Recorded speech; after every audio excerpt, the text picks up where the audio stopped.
Hello everyone, welcome to back my YouTube channel.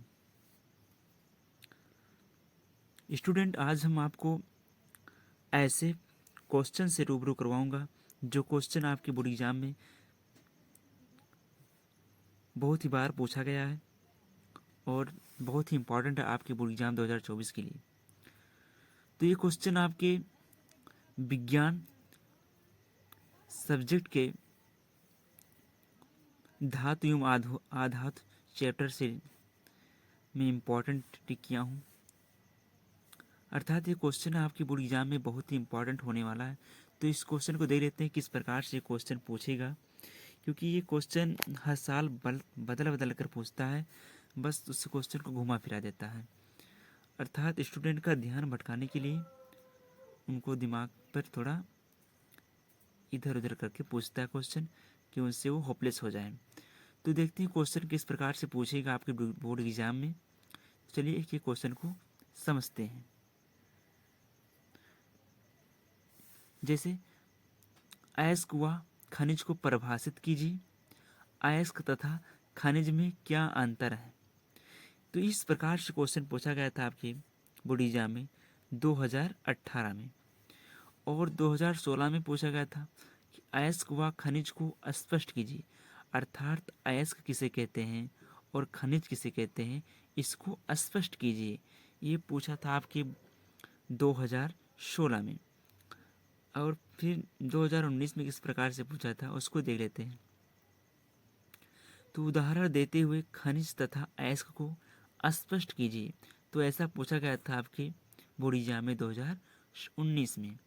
और 2020 में जो पूछा गया था वो पूछा गया था खनिज तथा अयस्क की परिभाषा एवं उदाहरण लिखिए।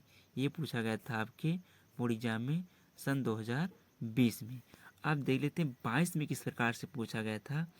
तो 22 में जो पूछा गया था क्वेश्चन पूछा था खनिज तथा अयस्क में अंतर समझाइए। अर्थात खनिज तथा अयस्क में क्या अंतर है इसको समझाइए। तो चलिए देखते हैं कि करके हम समझ लेते हैं इसको बेहतरीन ढंग से।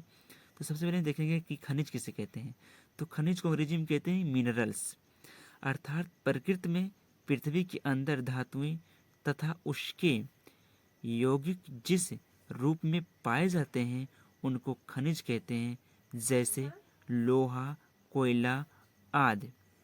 तो ये रहा खनिज। अर्थात खनिज किसे कहते हैं, चीज हो गया। अब देख लेते हैं अयस्क किसे कहते हैं। अयस्क को अंग्रेजी में ओरिस कहते हैं।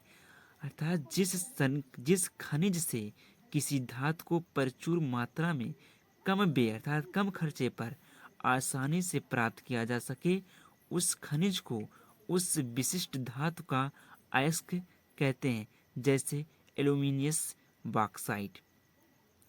तो ये हो गया आपका अर्थात क्या कि उदाहरण देते हुए खनिज तथा अयस्क को स्पष्ट कीजिए। तो इसका उदाहरण भी हो गया और वो उसकी परिभाषा भी हो गया।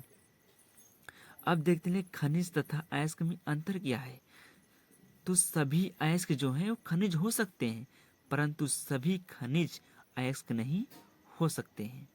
अर्थात सभी अयस्क खनिज होते हैं परंतु सभी खनिज अयस्क नहीं होते हैं। तो ये रहा आज का क्वेश्चन जो आपके बोर्ड एग्जाम के लिए बहुत ही इम्पोर्टेंट है। तो इसको ज़रूर एग्ज़ाम से पहले इसको याद कर लीजिए।